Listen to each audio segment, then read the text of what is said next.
Up to now we've been dealing with metals in all sorts of different things, and we've looked at metal oxides, we've looked at metals and acids, we've looked at metal oxides and acids, metal carbonates and acids.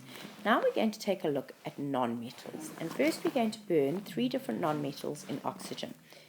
The general equation is that a non-metal plus oxygen gives me a non-metal oxide. So you're going to get your table. You're going to look at 3 elements: carbon, sulfur, and phosphorus. You're going to look at the flame color in each case. What do you get as a product? And what is the balanced equation in each case? So let's start looking at these.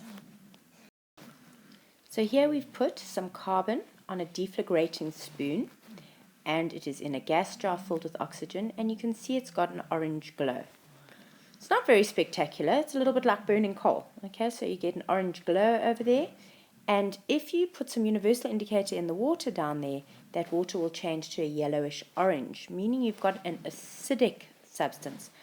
Carbon dioxide is pretty much colorless, but in this case you're going to take carbon, you're going to add it to oxygen, and you're going to get carbon dioxide. Remember, you could test for carbon dioxide by seeing if clear lime water would turn milky. In this case, we've put a universal indicator into the gas jar, and we're seeing that it changes orangey yellow, meaning that we get an acidic substance. So now we've got a clear difference between metals and non-metals. Metals formed basic oxides, whilst non-metals are forming acidic. Let's take a look at what happens when sulfur burns in oxygen. So we've got oxygen in the gas jar here. This is a round gas jar, deflagrating spoon. We heat the sulfur until it starts to burn on its own. And once it starts to catch a light, you can bring it across and put it into the pure oxygen. The color of that flame is a beautiful, brilliant blue, and it's just going to get brighter and brighter and brighter. The product that is formed is sulfur dioxide, which is a whitish colored gas. And when that dissolves in water, it forms sulfurous acid, and sulfurous acid is also acidic. So we're going to have sulfur plus oxygen giving me sulfur dioxide.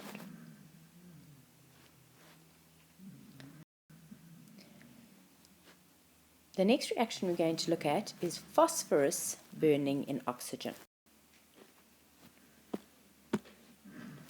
It burns in oxygen with a bright yellow flame, so they've got the phosphorus light. It's actually a very dangerous experiment because phosphorus can explode and misbehave and all sorts of things. So they've just caught it alight, and they're now going to pump some oxygen in there.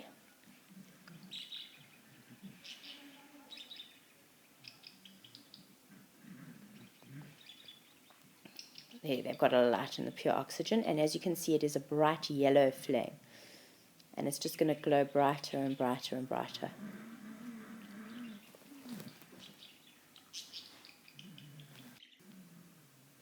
The phosphorus plus oxygen is going to give phosphorus pentoxide, which is P2O5, phosphorus 5 oxide. And I need a 2 there, a 5 there, and a 4 there to balance the equation. Please draw up that table in its entirety.